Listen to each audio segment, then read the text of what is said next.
বিষ্ণুনবীর আরেকটা অভ্যাস ছিল, বাসি খাবার খেতেন না, জানেন? বাসি খেতেন না, অল্প খেতেন, কিন্তু যেটা খেতেন ভালোটা খেতেন। অল্প খেতেন কিন্তু যেটা খেতেন ভালো খেতেন। মধু খেতে পছন্দ করতেন, কিন্তু মধুর মধ্যে দুর্গন্ধওয়ালা একটা মধু আছে না, মাগাফির, বুখারীতে লম্বা ঘটনা, ওইদিকে যাব না। এই মাগাফিরের মধু উনি খেতে চাইতেন না।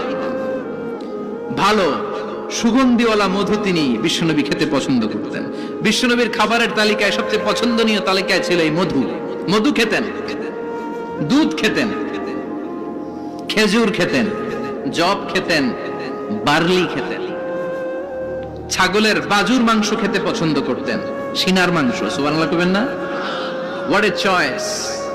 কি চয়েস ছিল বিশ্বনবী! বাজুর মাংস খেতেন। বিশ্বনবী লাউ খেতে পছন্দ করতেন, লাউ। রুম্মান ফল খেতে পছন্দ করতেন, রুম্মান মানে ডালিম। রুম্মান মানে কি?